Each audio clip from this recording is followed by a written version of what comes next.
Hello everyone, আসসালামু আলাইকুম। আমি নুসরাত, রেসিপিস বাই নুসরাত থেকে।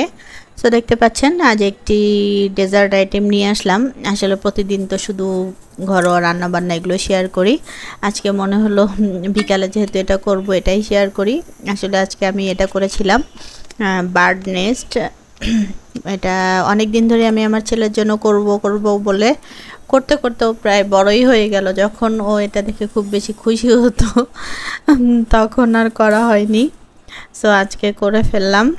এটার জন্য প্রথমে আমি যেহেতু বার্ড নেস্ট বা পাখির বাসা যেটা, সেটা হলো মূলত একটা সেমাই দিয়ে বাটি তৈরি করা। সেই বাটির ভেতরে আপনি যেটাই সার্ভ করেন না কেন, এটার জন্য আমি আজকে এখানে আপনি কাস্টার্ড সার্ভ করতে পারেন, লাচ্চা সেমাই, পায়েস, যে কোনো ডেজার্ট আইটেম আপনি সেটার মতো সার্ভ করে খেতে পারেন।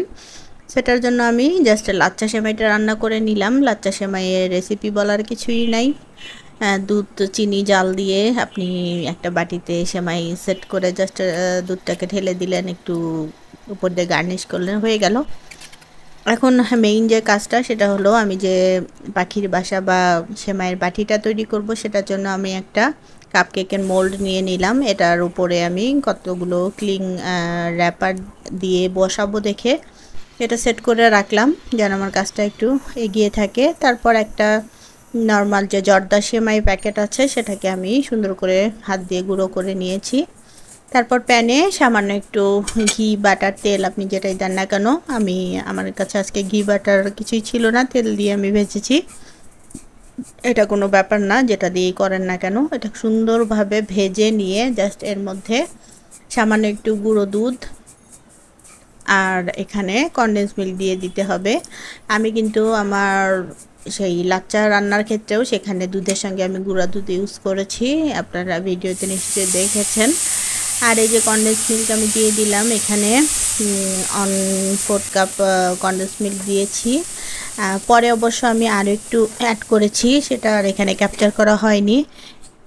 তো এখানে চিনি ব্যবহার করা যাবে না, কনডেন্স মিল্কটা দিয়ে আপনাকে পুরো সেমাইয়ের যে আঠালো ভাবটা, এটাকে ক্রিয়েট করতে হবে। দেখতে পাচ্ছেন আমি মোল্ডগুলোর ভিতরে আগে ক্লিং র্যাপারগুলো বসিয়ে তারপরে কিন্তু এই সেমাই দিয়ে এটাকে একটা বাটির শেপে তৈরি করে নিয়েছি।